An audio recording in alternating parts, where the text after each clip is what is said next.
Let's hit the high road.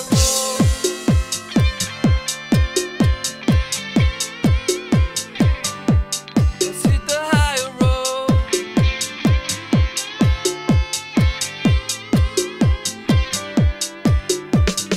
It's the first touch, strong connection. It lays deep in your soul. Feel the kindness strongly coming, 'cause you can achieve your goal. Let's hit the high road.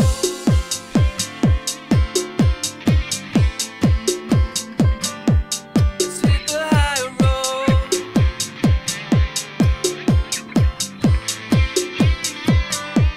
Let's hit the high road.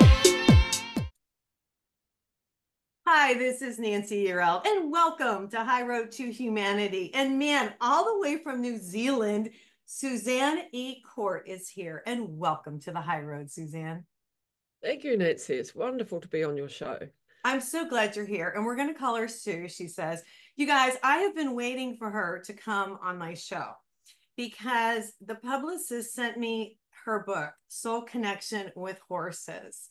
And I have always had this thing, well, I'm an animal person anyway, but horses really, there's something about horses. And so when I received the book and read it, I was just pleasantly surprised. There's so much wonderful information. It's healing the mind and awakening the spirit through equine-assisted practices. Now, do you say equine or equine? How do you pronounce it? Equine. Equine. I looked it up. Everybody pronounces it.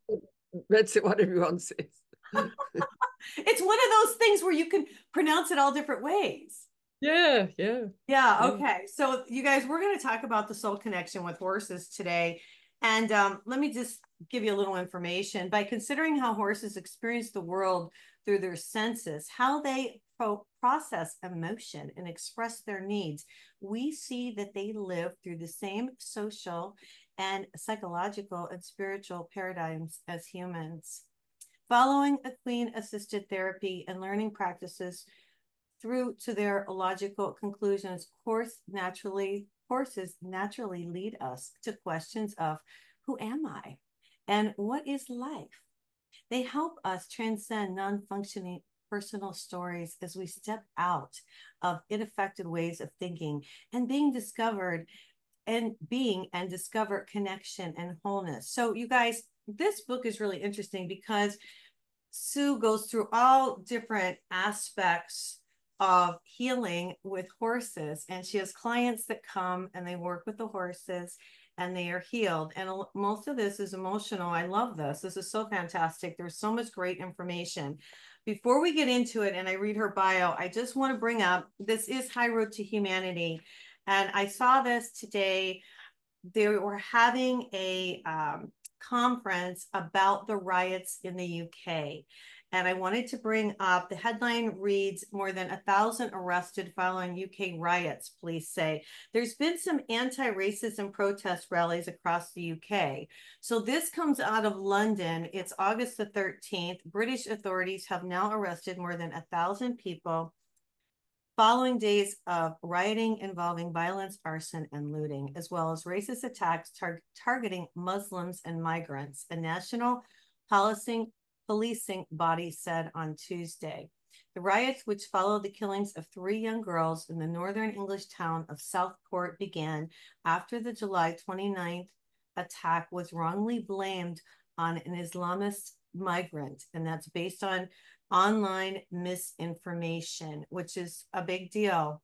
Violence broke out in cities across England and also in Northern Ireland, but there have been fewer instances of unrest since last week. You know, what I saw, what I really wanted to talk about, what I really want to say about this is I found it really interesting that we are having this across the world. And this isn't about color. This is about race. In the United States, it seems to be about color.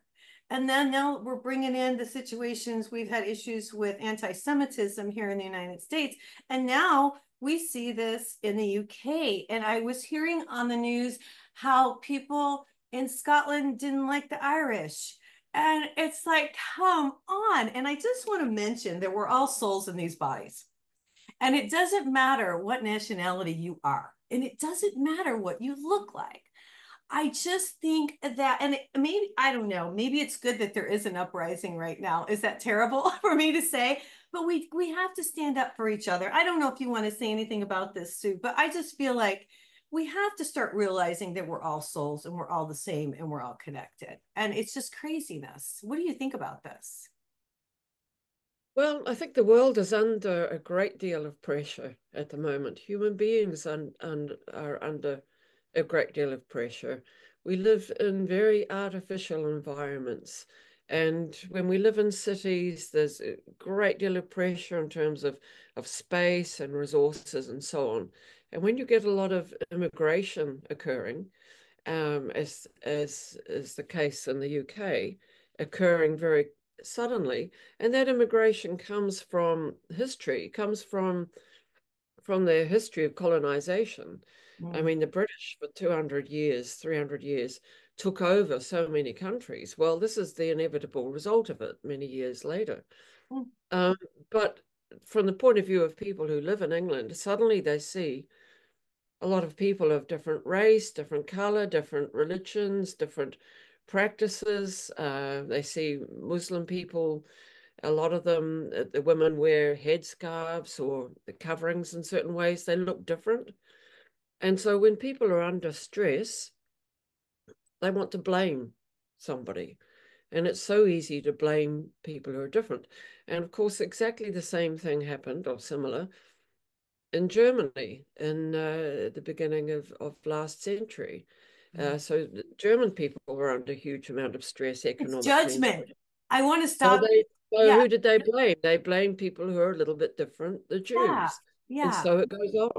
yeah. And we can look at what's happening globally and think, well, that's absolutely terrible, which it is. But we need to look at ourselves individually. I mean, when something goes wrong, do I blame somebody else? Hell yeah, I do. And like I can just, let's say I close a gate on the farm and I scrape my knuckles on the post or something, and I yell out a swear word and go, damn it, whatever, or worse.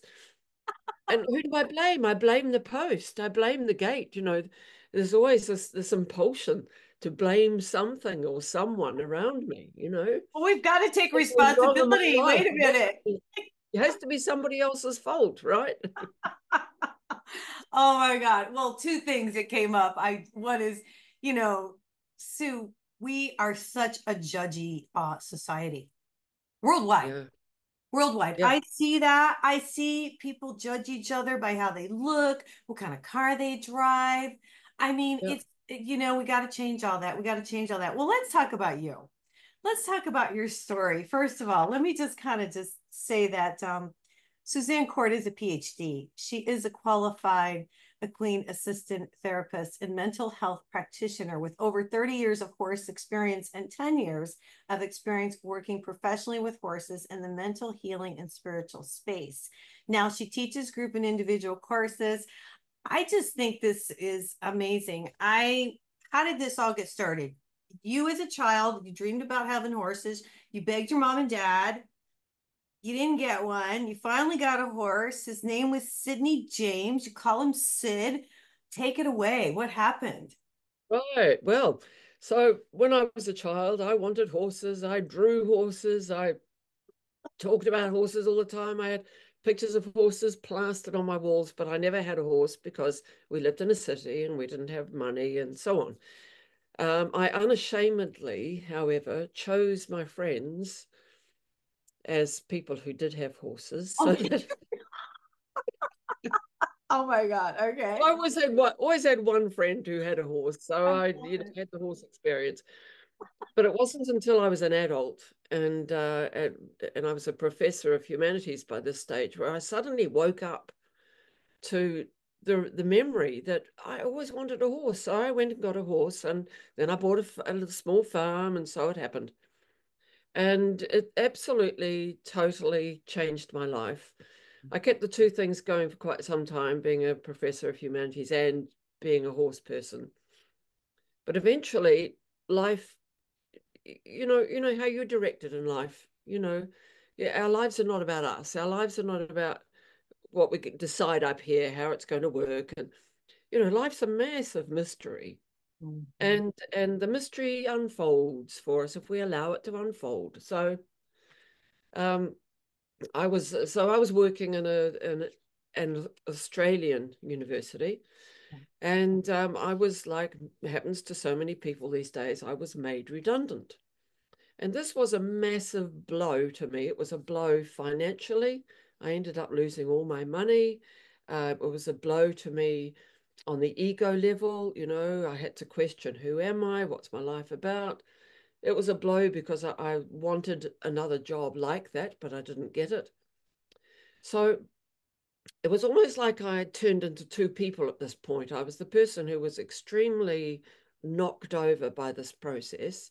But at the same time, there was part of me, half of me, that went, you know what? Here's an opportunity to do what you've always wanted to do. So I went off and trained as an equine-assisted psychotherapist and as a counselor. And I did both of those trainings at the same time, Yeah. while also applying for jobs. The jobs didn't happen, but the equine-assisted work did happen. So it's as though, my guides or whatever led me to this place. It was like being swept down a river. The There was no, universe. yeah, the universe swept me down a river. There was no fighting it, And and I returned to New Zealand. I brought two of my horses back with me, or Wow. the only two that my partner and I had at the time, two Right. beautiful quarter horses. We had a piece of land here, no house on it or anything, no fencing. Okay. Put the two horses on the piece of land, rented a place down the 5 Ks, 5 kilometers down the road, and gradually started to build up the business. We ended up living in a caravan on the property for 6 years, and then gradually built a few cabins and so on, and ended up living here. But the business became the aim, not the let's build a beautiful big house, but the big aim was let's Yeah, build. that's it. That's it. That's Yeah, it right the there. business. And the business worked. It took off. When I started doing the training, it was like this weird thing. Like people would say, "You're doing what? Equine assisted therapy? I mean, are you doing psychoanalysis of horses?" Is what some people would say. And in a sense, that's true, because you do have to work with horses who are okay up here. We ended up with 7 horses because people would give us horses that have been rescued from Oh, wow. awful. Yeah. Okay, so I'm here today with Sue Court, and we're talking about her horses, and she was giving us a really great story. You were telling us about the horses that you had brought with you to your new farm, and that you've accumulated 7 horses. People kept giving you horses, and then what happened from there? Right, so we brought 2 horses over from Australia, and within a period of 12 months or so, that became a herd of 7 as people offered us horses. And these were horses who needed a home because they were going to be euthanized for whatever reason. They were unwanted. In a couple of situations, they were horses that had been abused in some sense. So they needed to be habituated to a much more normal existence and to feel accepted by the herd and loved by us and cared for and so on. So then we started the practice. When we first started, it was a fairly unknown modality. This was 12 years ago now. Mhm. But now it's quite well known. When you Right. say equine-assisted therapy, people now understand Yeah. that the horse is part of a normal therapeutic process, a normal counseling therapy process. So the process is the same as it would be in rooms where you're discussing your life crisis, your psychological issues, things that are bothering you.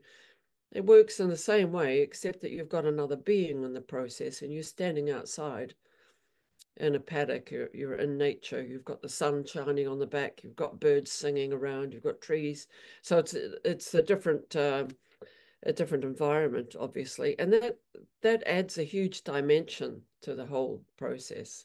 Yeah, I well, mean, you tell some stories. Well, I want to stop you for a second so the audience yeah, can kind of understand what you do. In the book, you talk about Stephanie. She had some psychological heaviness, and I thought this was really cool. You guys ground. I love this. You yeah, ground, and then you take her into the corral or by the herd, and then the horses who really can help her gravitate towards her. Is that correct? yeah, Yeah. yeah, absolutely, yeah, Okay. So what I picked up from this, and I want you to elaborate, is that, and this is what I feel like, the person comes, the horses that have the information that can really help gravitate towards them because of the energy. They feel the person's energy and their empaths is what I feel. You can correct me if I'm wrong, but I feel like the horses are empaths and they're here to help us heal. And so what happens is they don't have to do anything but send that energy, that loving, wonderful energy to that person. And I think what happens is then it clears their energy field. absolutely, absolutely. I mean, Is that it? horses are, yeah, absolutely. Horses are very kind. You know, I've never known a horse to do anything purposefully to hurt anybody. I mean, they can hurt people, but that's our fault as a rule. It's Right, an accidental thing. They're right, very kind, right. and they are. I mean, to call them an empath, yeah, absolutely right. Um, and they know us. You know, they know what's going on inside us. So if somebody walks into the arena and there are some horses around, um, there's usually at least one horse that is attracted to that person, Mhm. and they know exactly where that person's coming from. And let's say somebody is feeling fearful Mhm. or upset in some way, but they're pretending not to be, Right. as often happens because people want to show themselves at their best around other people, and they go, "Oh, I'm fine, I'm cool," but inside they're going, "Oh my God." Yeah. The horse is going to pick up on what's actually happening inside them. And there are scientifically explainable reasons for this. Their sense of smell, for instance, is 40 times greater than ours.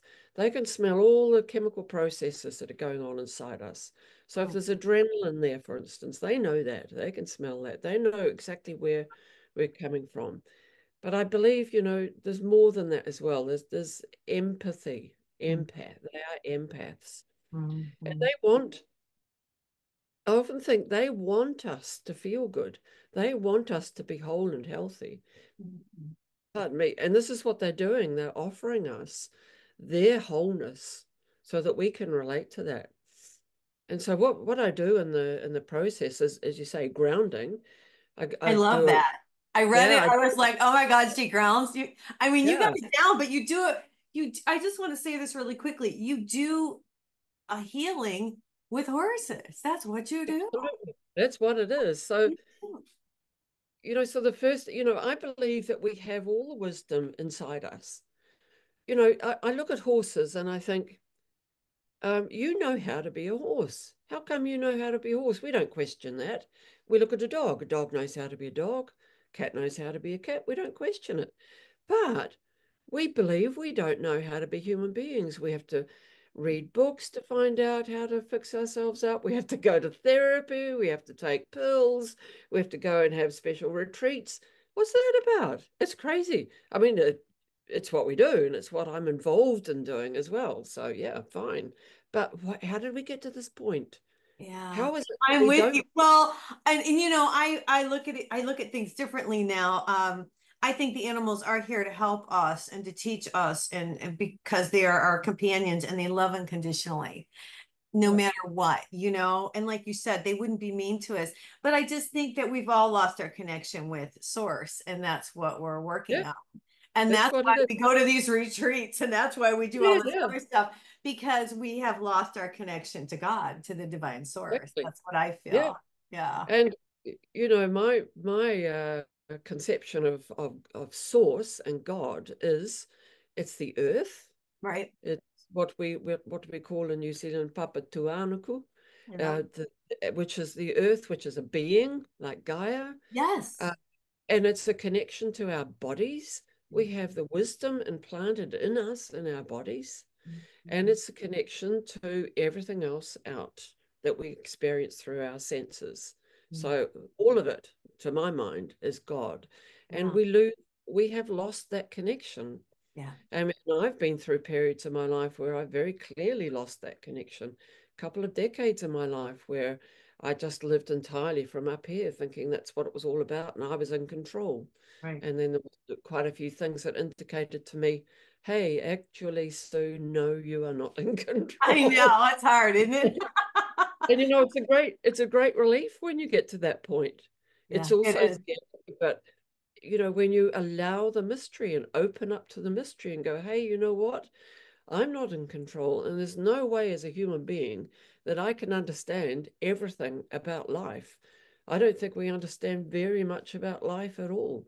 And so let's open up to the mystery of it. So when we're with horse, I'm encouraging a client to open up to that mystery, open up to what they're experiencing in their body, and open up to what it's like to stand on the earth and feel supported by that earth. We never think of this. The earth is Oh, I supportive. do. I go out there. Well, I'll tell you what, I think more and more people are because, it's really funny. When I was a kid, I grew up on a farm and we ran around with no shoes on. I mean, and that was, I never thought anything about it. And then I got, and then years pass and you wear shoes, you don't even think about it. You wear high heels, you ruin your feet. And then you get older and you connect to God and you're like, oh, I'm supposed to go outside, take off my shoes and connect to the earth. And and it's like you come full circle. You come full That's circle, right. right? That's So right. here I am every day, and I tell the audiences too, and I'm sure you tell your clients, I go outside and stand with bare feet as much as Yeah. I can, because and I ask Gaia to take anything from me, any toxins or anything, and to give me, good health. Because I can feel the energy. You can feel the energy, Sue. You know that, There's actual science in this too. It's called ions, ions right? that are, passed through to our body. I was working with some indigenous people recently, the Maori in New Zealand, Okay. and I was suggesting, we wear boots and gum boots around horses to protect our feet and get us, protect us from mud and stuff. And I was doing this grounding exercise, and suddenly these people just took all their shoes off. I didn't tell them to. And that this is a natural thing for them. They're grounding to the earth, take shoes off. Yeah. Absolutely. Why Yeah, not? we got to get everybody to get their shoes off. In this book, first of all, I want to say this is a good book for everybody, but what a great book for people who own horses, because there's a lot of practices in here that you can do with your horse, you guys. I just want to talk a little bit about what's in there. You talk about the practice of awareness as you groom, lead, ride, and simply stand next to your horse, and that's really cool. Try being a horse, you say. I like Yeah, that. And how they experience the world through their senses. You were just talking about all their senses. You also say that domestic horses often show empathy towards people, which we've talked about. Now, I want to talk about this is a sad thing, but I want to talk. I did write this down before you told me that your horse has recently passed, but I had written down that you had two horses die. And what struck me, they were young and they both had medical issues, but what struck me is the grieving process of the horses. yeah, I had never heard anything like this. Would you talk about this? Because they're very sensitive to grief. sure. Well, I firmly believe and have experienced, it's not a belief thing, it's experience. Horses have exactly the same set of emotions that we do. They Okay. just don't express them the same way because being herd animals and prey animals in the wild, and even though these are domesticated horses, they've still got those instincts. So in the wild, in the herd, they don't want to go around laughing and dancing and doing the sort of things that we do, that we are comfortable doing. They keep their emotions pretty tight to themselves. But once you get to know them, you can see tiny movements around their mouths, around their ears, and they're expressing the same emotions that we have of fear and anxiety and joy and so on. Now, you mentioned a couple of horses that we've had pass away here in the last 12 years that I've been here. They were both fairly elderly horses, and it was a natural sort of process, but they let me know when it was time. And so we called the veterinary, called the vets, and went through the process of having them euthanized, and used machinery, dug a big hole, and gently laid them in and covered the earth over and so on. The horses were nearby. They were aware of what was going on. We allowed them to sniff the horse once the horse was dead on the ground, allowed them to come, one or two would come and sniff the horse and go away again. No big deal. That's, yeah, okay. It's dogs will do the same thing. But then once they were buried, we observed this most amazing thing over the next 3 days. Tara, who was the lead mare, would lead the other horses over onto the mound. She would sniff the mound, and the other horse, one at a time, would sniff the mound, paw the mound. Or it's not a paw, it's a hoof, hoof the mound, Yeah. and walk on. And they did this for 3 days, and then it was over and done. And they'd stood, I'd look at them, and it was at the top of a hill where the burial was. They'd be standing around in a circle around the graveside for hours and hours, just standing there. Most extraordinary thing. And to me, that was a funeral. We see it with other animals too. Elephants, for instance, return to where their family members have died and play with the bones, of dead animals, Yeah. of dead elephants. So I definitely believe that was a funeral, that they were on 2 occasions. I've witnessed this. Well, and you talked about, horses are sensitive to grief, and you just had one of your favorite horses pass. Do you want to Yeah, share the experience or what happened with us? Is that okay? sure. I'll try not to cry while I'm doing this because it's very raw, very recent. So Tara was one of the quarter horses that my partner and I brought back here from Australia. She was the lead mare. Now horses have they're a matriarchal society. They're always led by a mare, and our horses work and live in a situation that is called a track system. So they're on 11 acres, and there are a number of paddocks, 7 paddocks, but at any one time they're able to walk right around the farm, and one of those paddocks will be open for them to go and have fresh grass. But the rest of the area, at least half of the property, they're free to walk around as they wish. And in that situation, they're rather like a herd in the wild. And so they're always led by a mare. And so Tara had anointed herself, or she was chosen, whatever, as the lead mare. And so she would show them where to go each day. Let's go here and eat this grass. And she'd lead them around. And very importantly, if there was anything scary that happened, a sound or something like that, the horses would all go, what's that? And they'd look at her and she'd go, yeah, don't worry about it. It's okay. And they'd go, oh, fine. And then they would eat grass again. Oh my And goodness. Yeah. she was, Yeah. with very subtle body language, would calm them down and show them what was right. She would also break up fights. So the ones at the bottom, there's always a hierarchy of who's at the top of the herd and who's at the bottom. The 2 at the bottom would sometimes have a little bit of an argument along the lines of, are you the bottom horse today, or am I the bottom horse? Oh, it's you. Oh, no, it's me. And so they go, and, nothing serious, but just a little bit of a, Yeah. And she would look at them and go, oh, pull yourselves together, break it up, whatever. But she wouldn't micromanage. She wouldn't go in there with her hooves and go, hey, hey, hey. She would just look at them and go, oh, settle down. Well, I've noticed that without her around, it's quite different. There's a noise that would occur, like a car going past, and they would do the automatic alertness, and then they'd run because there's nobody there to say settle down. There's no issue. Oh. Anyway, what happened with Tara is that she got stuck behind a fence. I don't know how she got there because there was no broken fence or anything. Oh, She just was on the wrong side of a fence. And So when I noticed she was there, I went in with the wire cutters and just cut the fence to let her out.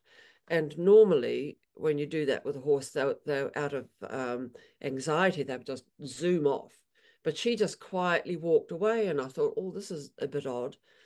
And then I noticed that she had some wire cuts around one of her hooves, just above the hoof. Right. But it didn't look all that serious. I've seen a lot of serious injuries on horses. It didn't look too bad at all. So I cleaned it up and dressed it, and that was fine. But over the coming days, and of course it was a weekend, you can't get a vet on the weekend, it got worse and worse and got to the point where she wasn't putting weight on that foot. Uh-oh.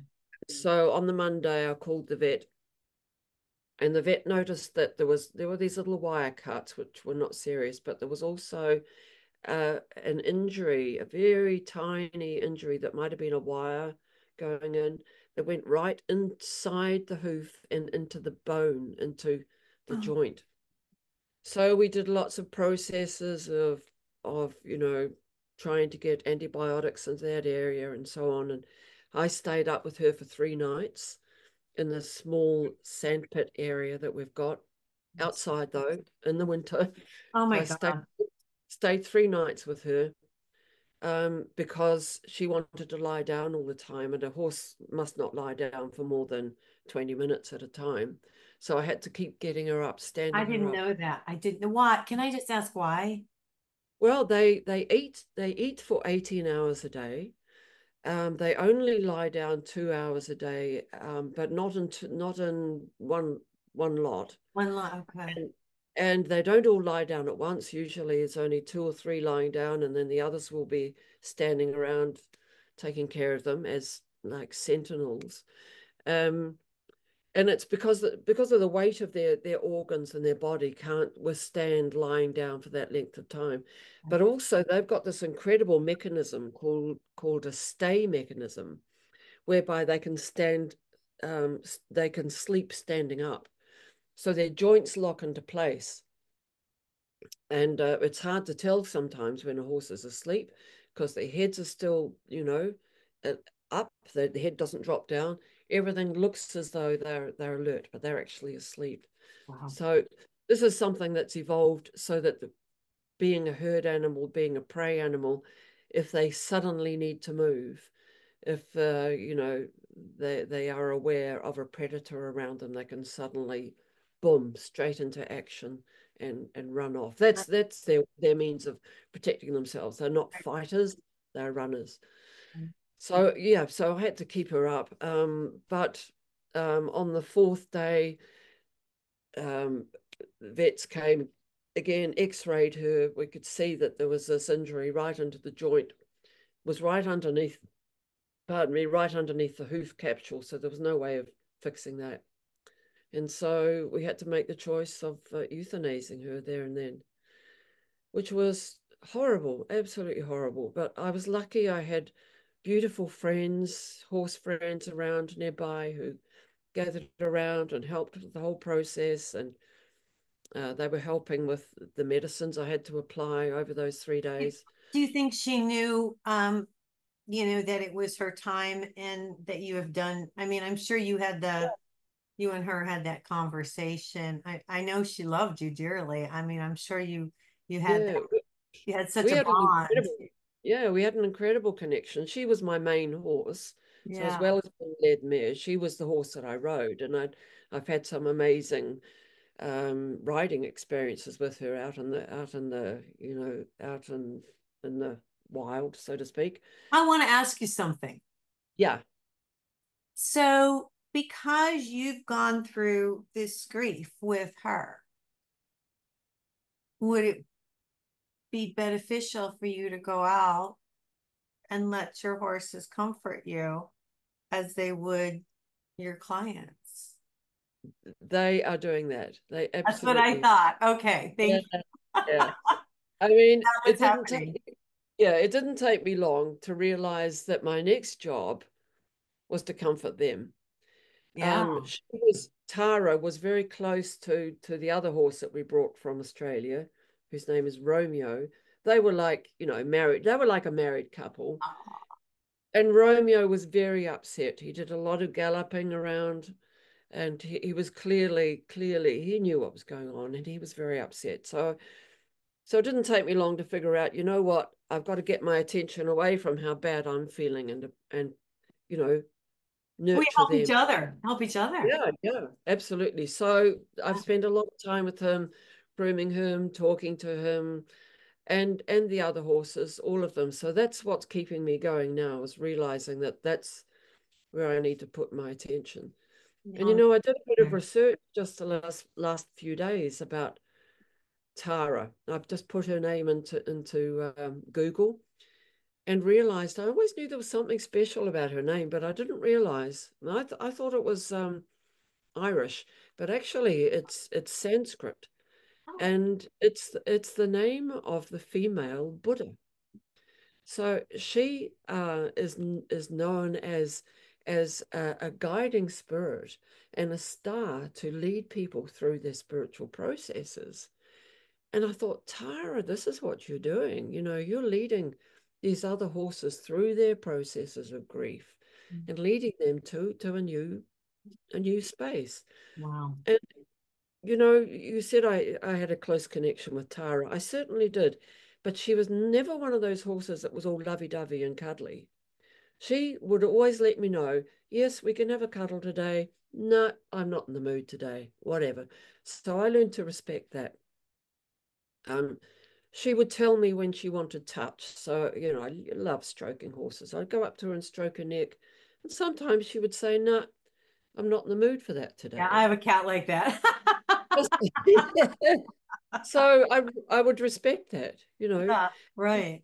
Now that I look back, I realize that over the last 12 months or so, she's been more and more like that, a little bit distant She was and distancing a herself. little bit Maybe she distant. knew. Yeah, it's almost as though she knew her time was coming up.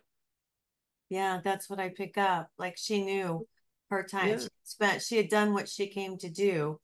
It was exactly. like Yeah. she was training you a little bit too at the same time. How interesting. How interesting. Now, who will take over? Who will be the top Well, horse at this point? Will it be that's Romeo interesting. or it's Yeah. got to be a mare, right? How does that Yeah, work? it's got to be a mare, and we've only got one other mare. Her name is Gypsy. She's a Okay. beautiful girl. But she's a little bit standoffish in the herd. She doesn't look to me like she's going to take over the leadership role. And I've noticed in the last week when something has happened unusual, a sound or something like that happened, they're not looking to her for leadership. So I'm not sure what's going to happen What's going to here. happen? How interesting. I want to talk a couple things that I wrote down that really struck me in your book. First of all, let me just say this book was I I thought this would have taken you a really long time to write. And you said you channeled this, and how long did it take you? Just a few weeks. I cannot believe it. Soul connection But with horses. There's so much cool information in here. I mean, you well, talk about a lot of stuff. One thing that you talk about that I really thought was interesting, the dynamic triangle of trust. And I thought this was really interesting. You said a mother brought an 11-year-old girl to get healed, to have a session, but she didn't tell the little girl why she was there. This really yeah, was important. And I thought this was really important. Do you want to tell the story and why yeah, it yeah, was so important yeah. to us? Sure, sure. I'll just backtrack a bit about the process of writing. So it was a couple of weeks of writing down how I thought, how I thought the book was going to go. And I Yeah. didn't even know I was going to write a book, to be honest. It happened over the COVID period. And I thought I'm just going to play around with a few notes that I've collected and put them in order and that kind of thing. And suddenly I looked and I thought, there are chapters here. This is a Yeah. book.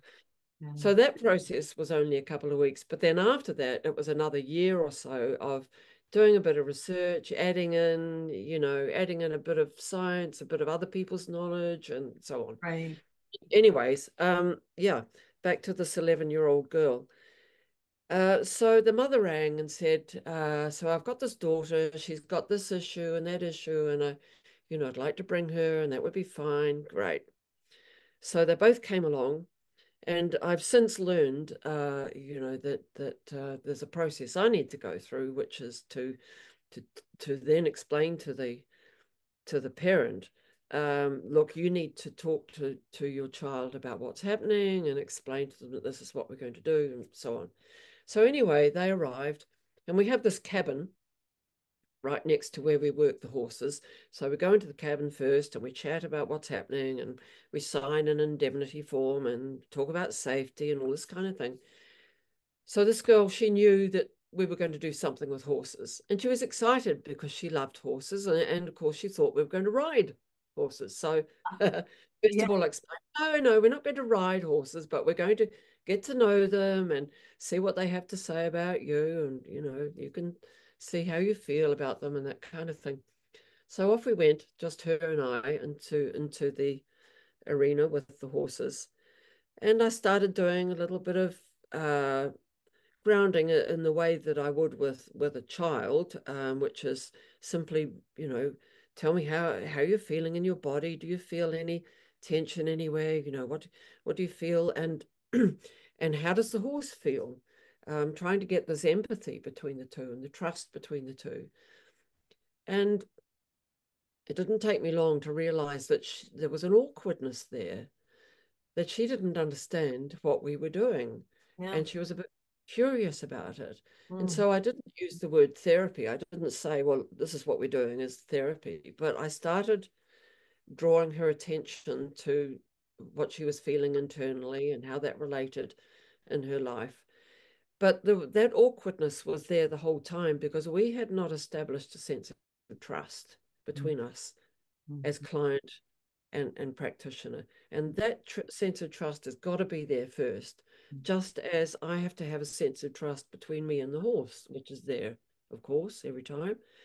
And then my job, once those two things are in place, is to establish a sense of trust and communication between client and horse.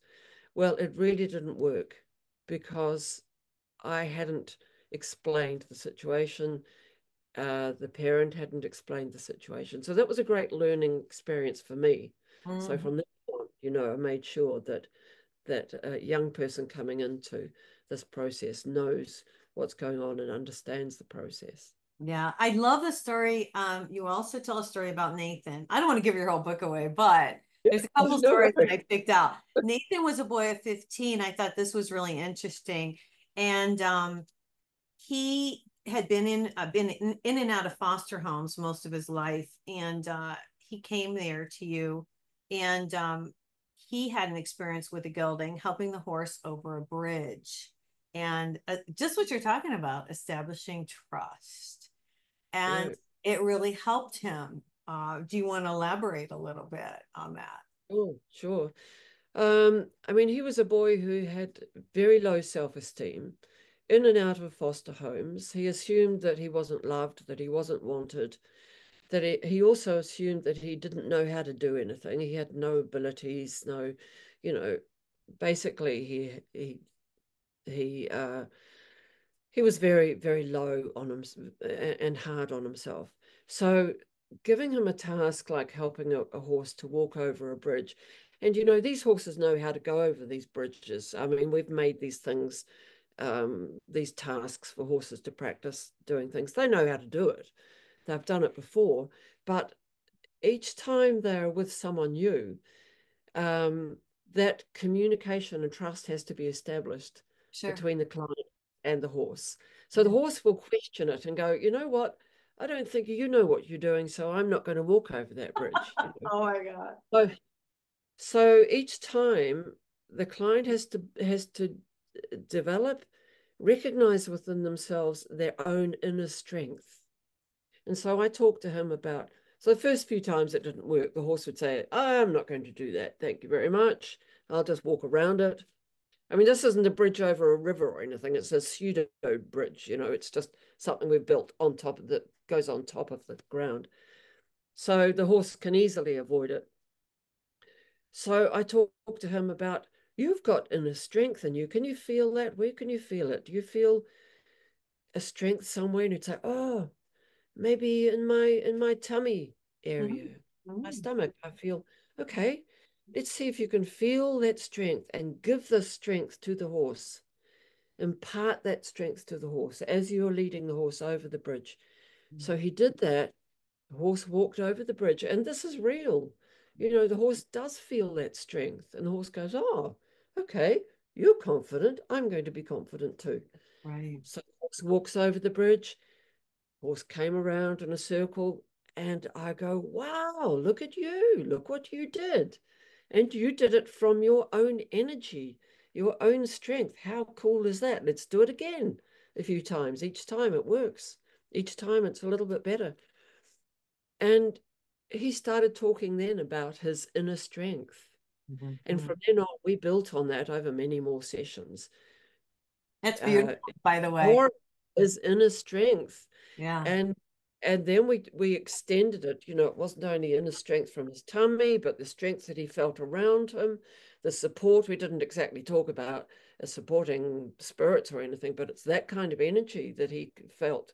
And sometimes I do actually explore the strength that we feel from our ancestors, especially when I'm working with Indigenous people, because for them it's totally natural to talk about the strength that comes from your ancestors. So there are ways in which we can explore that with our horses, and we can call a horse one of the ancestors and explore the strength that we can feel between the client and the horse. I love it. You know, there's something else she said. I wrote, this is such a great book. I just want to say Soul Connection with Horses, you guys. It's by Suzanne Court.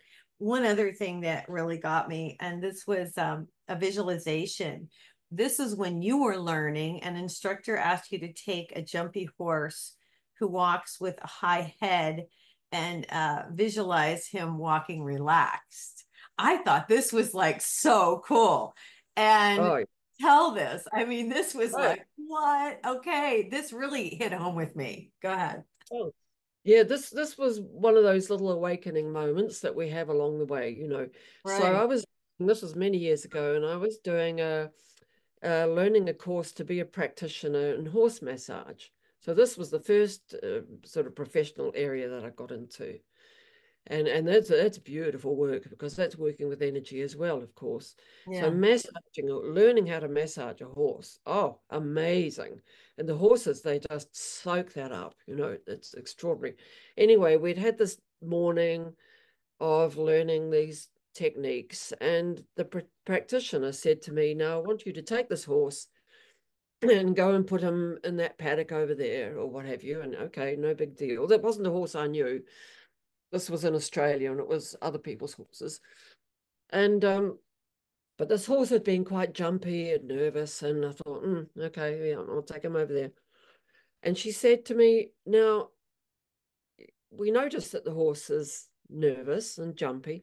I want you to imagine him with his head down, so his head parallel to his body, which is a nice relaxed horse, as opposed to how he was like this. Yeah. Imagine him with his head down, and imagine him as you're walking along, that he comes along very relaxed with you.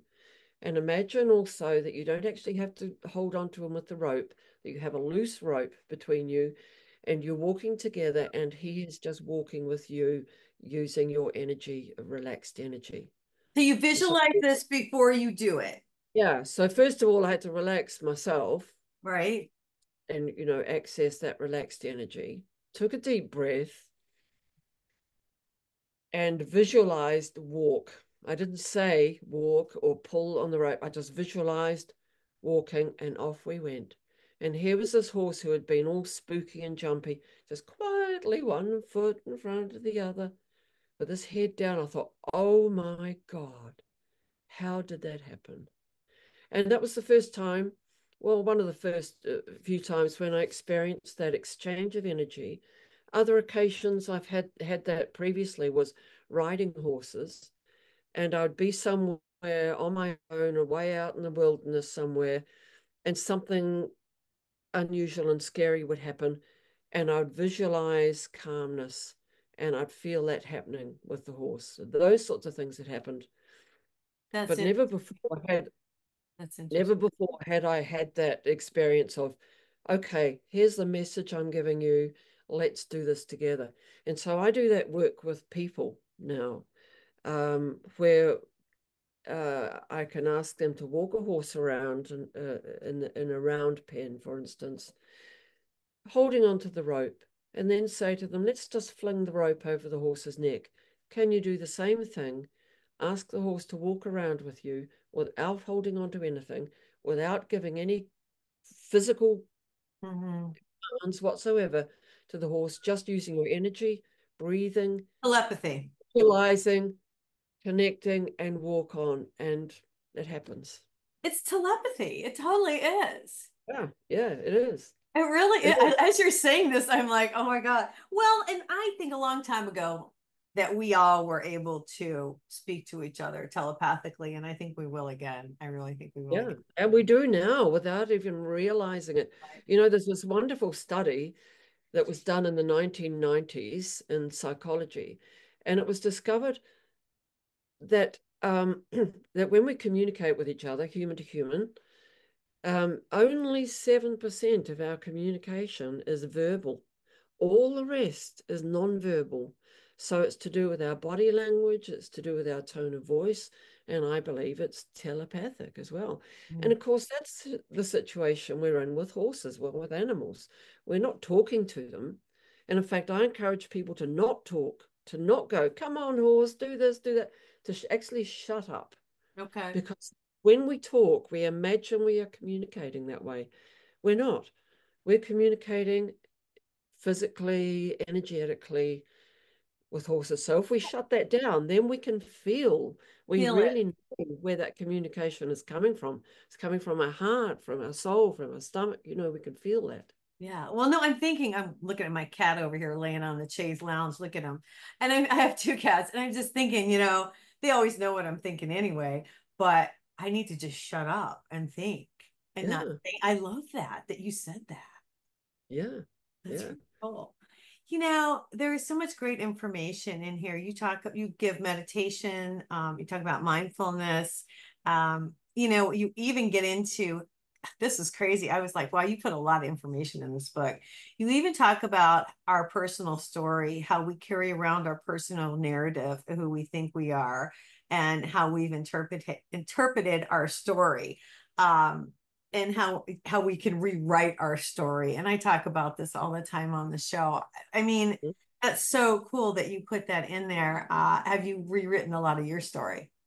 Oh, yeah. Oh, yeah. I can look back on myself, and I can remember what I was like as a 6-year-old. I can remember what it felt like. So I can remember myself as a soul, so to speak, as a spirit. It's the same feeling. I feel the same. But how I was then as a person, of course, is, a lot has changed. I can remember how I was 10 years ago. And personality-wise, I've changed. Completely different. Yeah. Changed from how I was yesterday. But deep inside, I am exactly the same soul.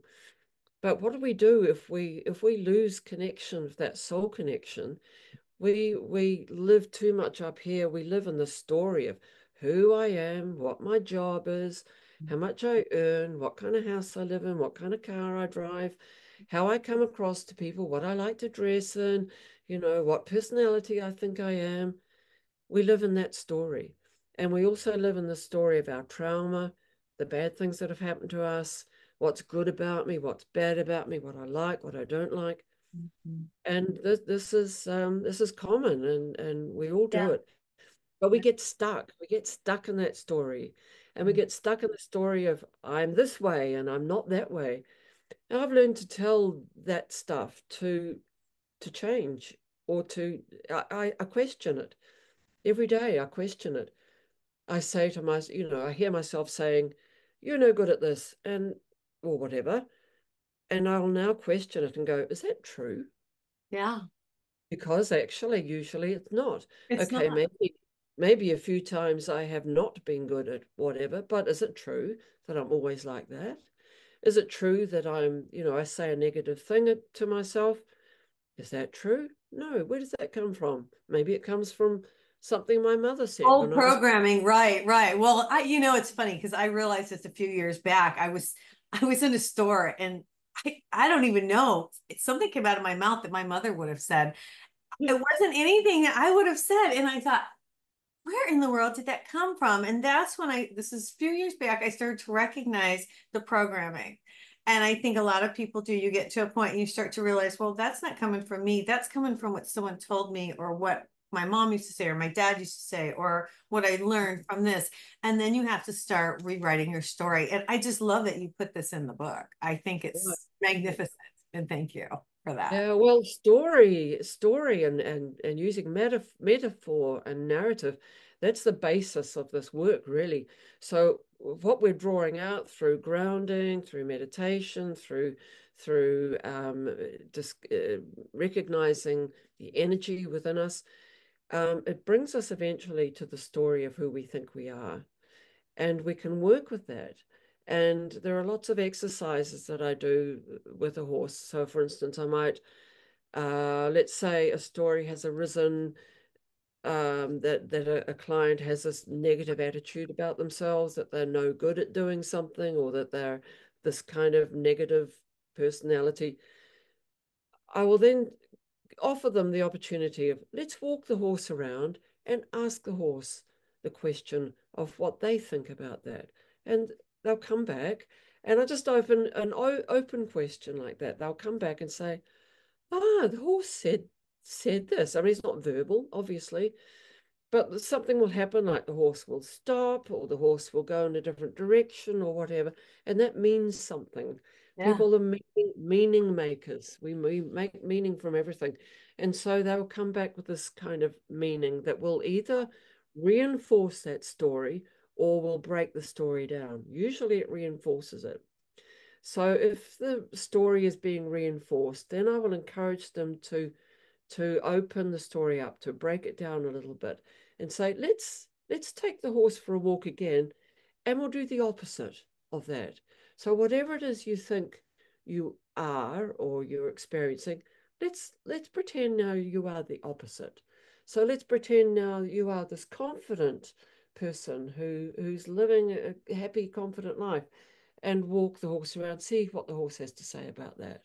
And it always, people will come back with something, and that just opens the story up, and eventually we can build up over many occasions.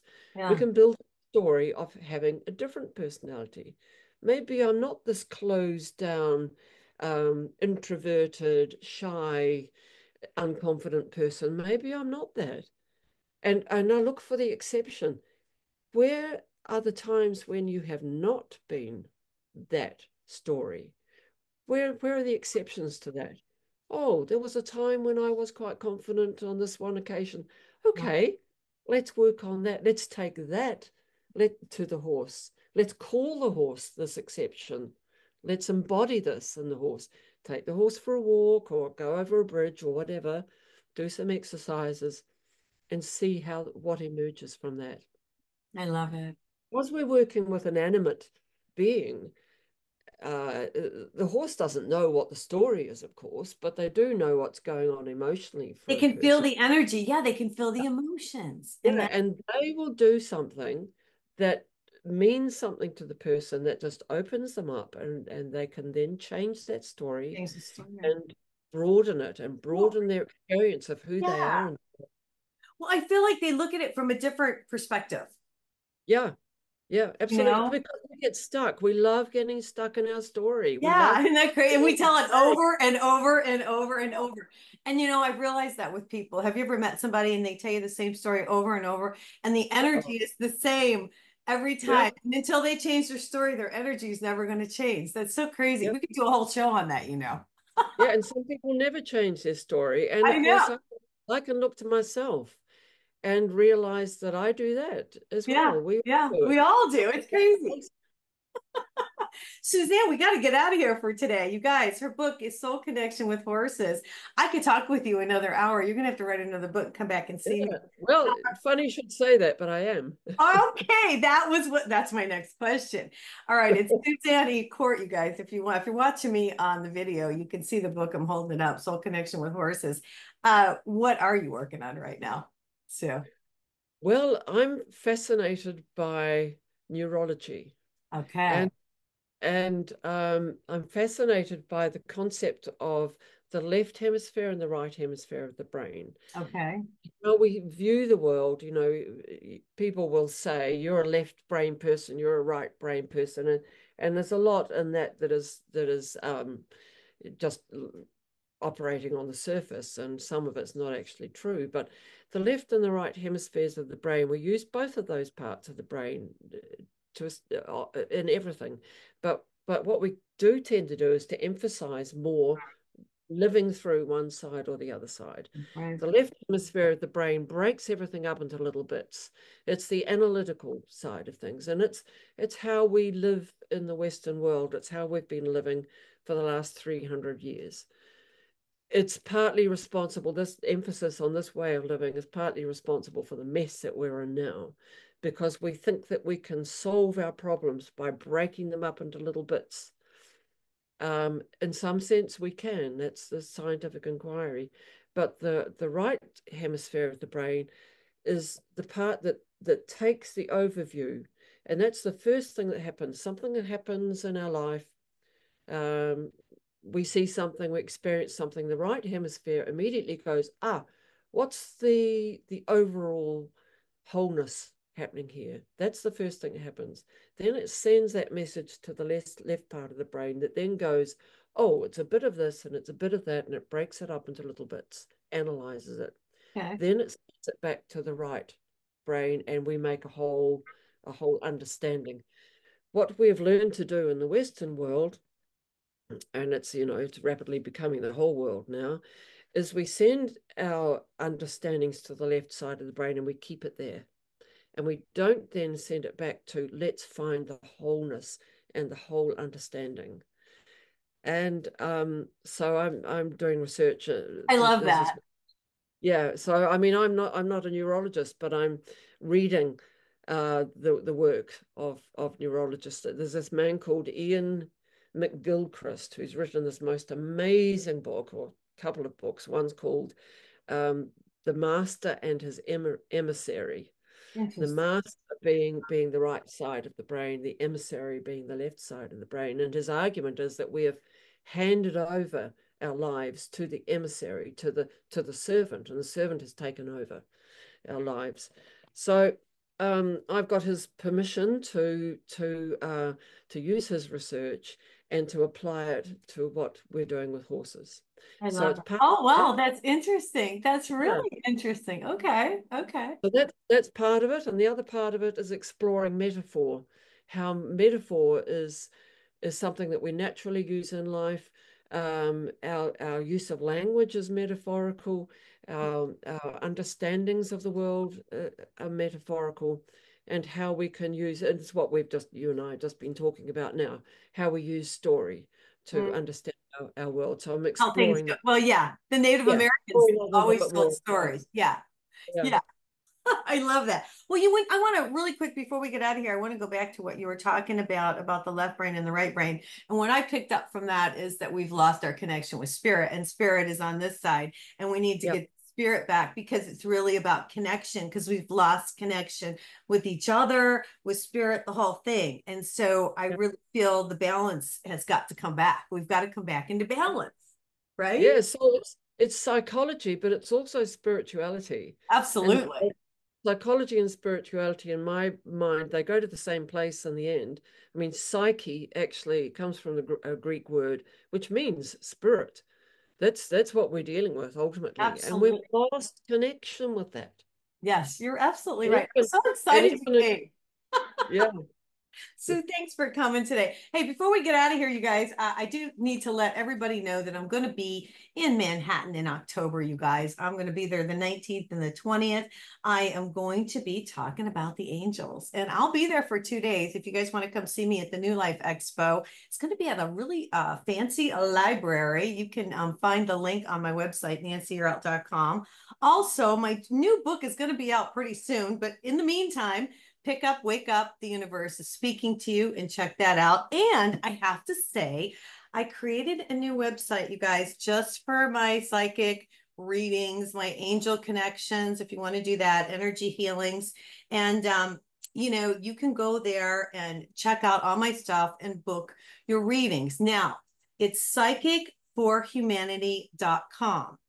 This is different than nancyyearout.com. It's psychicforhumanity.com. And this is going to be, I'm just separating it a little bit so it's easier for you guys to come in, get your energy healings, get your readings. And if you want to connect with your guardian angel, we'll do that too. So you pick what you want and check it out. I'm really excited about it. All right, you guys, I'm going to get out of here for today. Sue, I want to thank you again for joining us from New Zealand. I hope everybody has a fabulous week. Thanks for joining us, and God bless.